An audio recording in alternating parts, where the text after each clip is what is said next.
All right, hello everyone. This week we're going to discuss police field operations.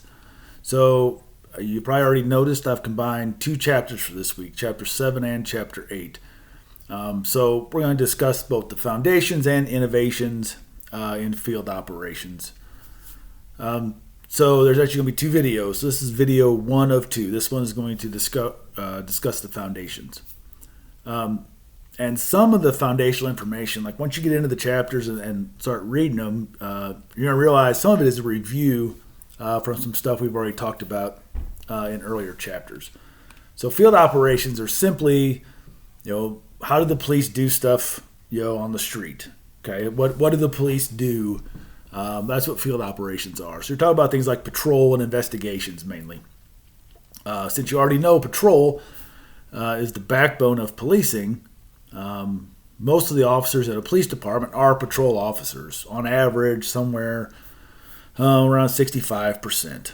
Okay, and patrol officers are known as generalists because they handle a wide range of types of incidents. Okay, and then a much smaller percentage of officers are assigned to investigations, 16 to 20%, somewhere around there.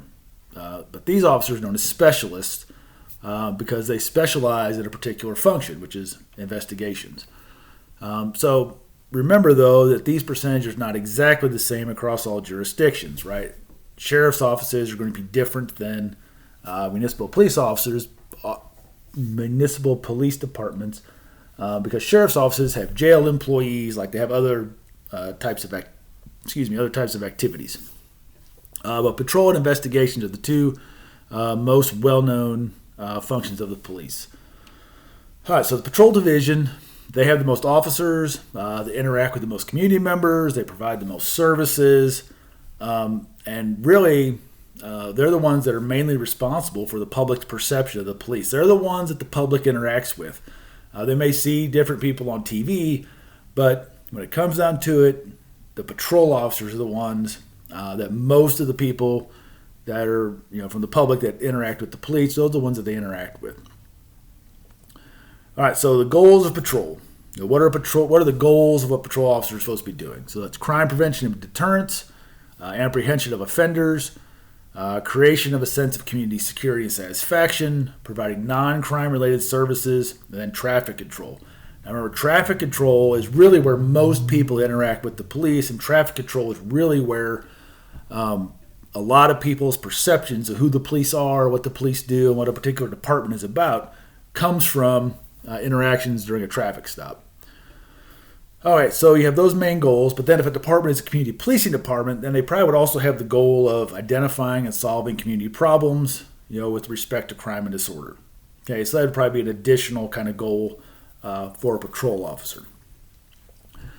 So how do they go about accomplishing these goals? Well, there's three main functions of patrol officers: law enforcement, order maintenance, and social services. I think everybody pretty well knows what law enforcement is, so I'm not really going to spend any time on that. We've been talking about that a lot already. But let's talk about order maintenance and social services.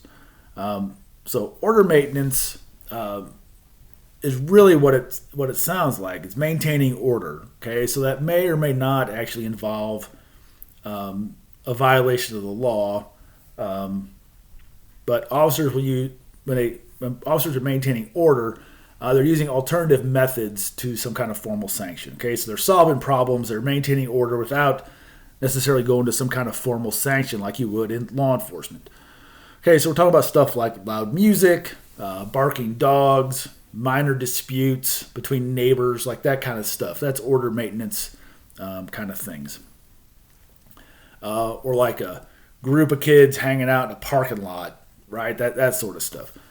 Social services, then, is like taking reports and providing information and assistance to the public. And this really, if you think order maintenance is broad, like social services can really encompass almost anything. Okay, you're talking about welfare checks, people asking for directions, assisting motorists, like all those types of things are social service type of events. Now, you're probably thinking, well, sometimes things can be in more one category, and you're right. Okay, so sometimes some of these activities do overlap various categories, and sometimes they can start as one thing and move into a different function. So an example would be a motorist assist. So now this is obviously not a common what I'm going to say here. So you pull over, you see a car stopped on the side of the road, like they're having car trouble. Police officer stops, figure out that they have a dead body in the trunk of the car. Okay, that obviously goes from social service to law enforcement. Okay, and obviously that's kind of an extreme example, but there's a lot of examples there where things can start out as one thing and then turn into something else. Okay, so talking a little bit more about patrol, let's talk about kind of where patrol has been. Let's talk about some of the innovation and how those innovations have kind of shaped patrol. So over the last 100 years, there's been several developments that have really had an important influence on patrol and policing in general. The first was the patrol car. Okay, prior to that, you had the police walking beats, the police interacting with citizens. Okay, the patrol car changed all that. Okay, the patrol car, while making it more efficient for the police to get around, took the police off the sidewalks and put them in a car. So now you have this barrier between the police and the citizens. Okay, they're no longer just walking down the street; they're sitting in a car, right? Or they're just driving down the street and not passing. See what I'm saying? There's this whole barrier now simply because they're in a car. Okay, and again, there's advantages, but the loss was this community connectedness that the police had prior to that. Another development was uniform crime reports. Okay, that also influenced police because it made much more their focus on the uniform crime reports and those types of crimes instead of other functions. Now remember, patrol car, we're talking about 30s and 40s, right? Well, what else was going on about that time? Well, the police were professionalizing during that time too, right? Remember, moving out of the political era and moving into the professionalization era. So one of the main problems with the political era was corruption, right? So to combat corruption, police departments started rotating officers' beats, right? They would put them here for a while and then they would move them off and move them somewhere else because they were trying to keep them from becoming too familiar because they thought that was something that would pull them into some type of corruption that would lead to corruption. If the police got too friendly with people, then they would be tempted to get into some kind of corruption. Two more important innovations was radio and telephone. Not the radio, like two-way radios. Two-way radios and telephones also had an important influence on policing. Okay, the two-way radio was a great development. Okay, it allowed the police to be easily called. The police could easily be sent to locations where they were needed. Right, this was so much better than either somebody having to yell like they did before, or then they had like call boxes where the phone would ring and the police would have to run over there and answer it. So two-way radios were really, really cool when it came to policing, right? They had a lot of benefits. But what that did was it started making the police more reactive. Okay, so now they're attached to this radio, and the radio is sending them places on calls. Before that, they were a little bit more proactive because they were just on the streets, on their beats, walking, doing their thing, right? Now they're being sent places, okay? And instead of being proactive and trying to find things, they started just waiting for calls because the next invention, telephone, really increased the number of calls for assistance that the police were getting. Okay, so the phone allowed the public to engage with the police more often and for a much more wide variety of things. So it's really interesting that at about the same time, so you got the patrol car isolating officers more from the public, but at the same time, the public was using the phone to now invite the police into matters that prior to the telephone would usually have remained private matters. So the telephone actually started inviting police officers into people's homes, okay, and it introduced officers to situations that they didn't really want to deal with and they never dealt with before, or they were not equipped to deal with. Okay, so it opened up this whole new range of things that the police were having to do that they hadn't had to do before.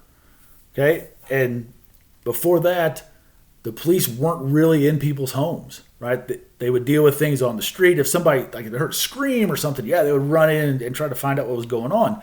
But now people were calling and bringing the police to their homes and inside their homes. So that was a huge change for policing. So the patrol car, the two-way radio, the telephone, those were all huge inventions that really, really shaped police and what they did. Okay, so now let's move to types of patrol. So there's really two main types, vehicular and foot, and we've spent quite a bit of time already talking about those. So I'm not going to go over much here in this video, but be sure to read the sections in the book about it. There's also other methods. Bicycles have become more and more popular. They're cheap. It makes police exercise, right? They're easily maneuverable. They can get in places. They can get around places that cars can't go. Bicycles have really, really, really become more popular. Horses, planes, helicopters, motorcycles, okay, all those things are used for patrol. Now, what methods they use, it depends on the situation, okay? Depends on the department, depends on the situation. It's very contextual. Some departments still use motorcycles, like Springfield PD still has a motorcycle unit. The Highway Patrol recently brought motorcycles back. Okay, so what they use is really, really department kind of specific. All right, another important part of patrol is allocating resources. Okay, how do they decide how to allocate their resources? So the first question people asked, especially with cars, was do you have one or two officers in a patrol car? Common sense would say, or what you think would be common sense, would say, well, you need two, right? Two officers is better than one officer. But studies haven't found that. Studies have found that one-person patrol cars actually produced more arrests, they filed more reports, had fewer citizen complaints, and obviously it's less expensive to have one officer instead of two. And again, the belief was that you needed two. That was safer and better, but the research does not support that. The research suggests that one-officer patrol units are actually more effective than two-officer units. And as far part of resource allocation is determining how many officers does the city need. Okay, that's another important consideration. So cities will often compare themselves to other cities to determine how many officers they need. Okay, and then once they figure that out, then you have to determine how do you allocate those officers. Okay, remember the police have to be on 24/7, 365. So departments have to figure out like how many and what type of shifts are we going to have. Okay, so if you decide to split officers evenly over time and space, you end up with some officers that are overutilized, right? They're overworked, you got way too much stuff going on, and others that are underutilized because they're not doing much, because there's not much going on where they are. Because as you know, crime does not occur evenly across time and space. So as a department, they need to be aware of where and when most calls occur, and use that information to create beats and determine how many officers are needed per shift. Okay, because you don't want to have some officers that are always overworked and some that are underworked. The overworked ones get burned out, the underworked ones get bored. Okay, so you got to figure out what that balance is of where you need them and how you need them, and how many shifts you need. One way to kind of help with that is through increased crime analysis. Okay, that can also be used to help departments locate areas that may need some directed patrol or hotspots.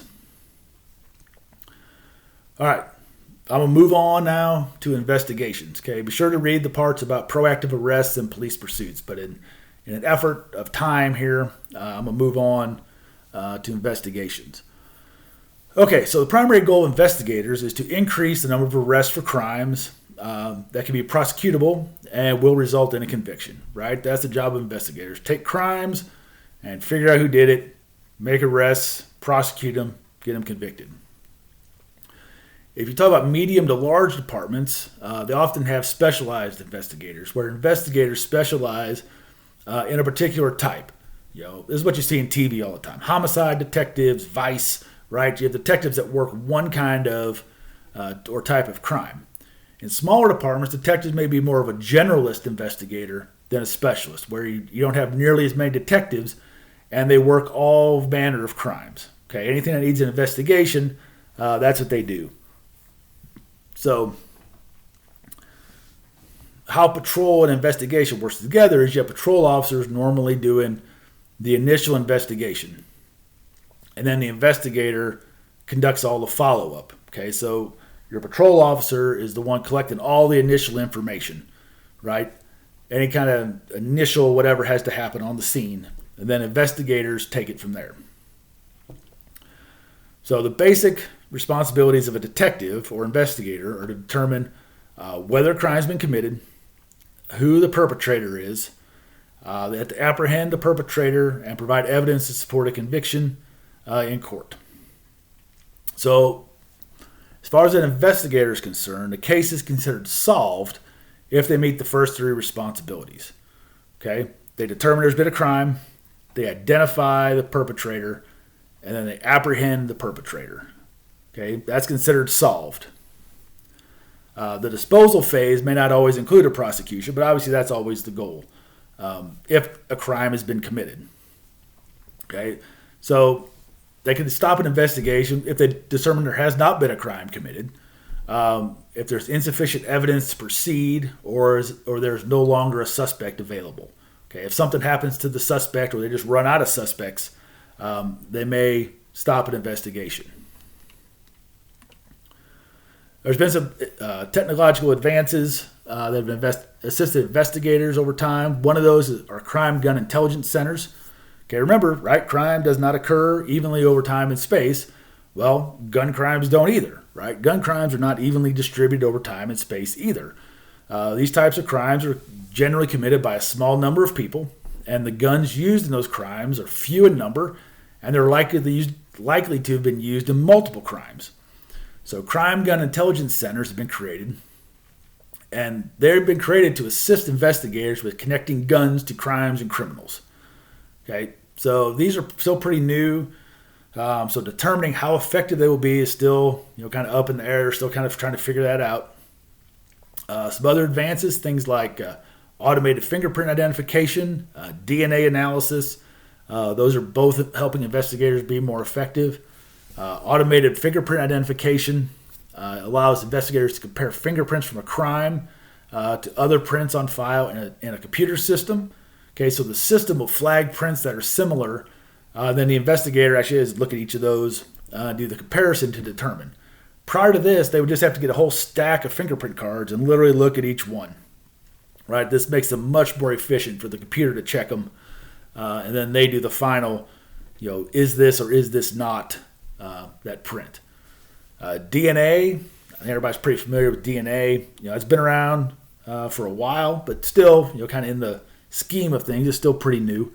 And there's now databases that contain about 13 million offenders' DNA. But when you're talking about things like fingerprints, DNA, you really need to make sure you consider their civil liberties considerations and privacy concerns that have to be considered. And any other kind of advances in forensics where you're talking about personal information like fingerprints, DNA, right? There's security stuff and privacy stuff, concerns that have to be remembered. Okay, so final topic we're going to discuss regarding the foundations of investigations is the relationship between patrol and investigators. Without belaboring this fact, the relationship between them is important. Okay, and there's various factors that could influence it, but make sure you kind of go through that and kind of investigate that relationship between the two. All right, I'm going to stop here for this video. And again, there's going to be another video that focuses on the innovations. So please remember to do your assignments. And as always, let me know if there are questions.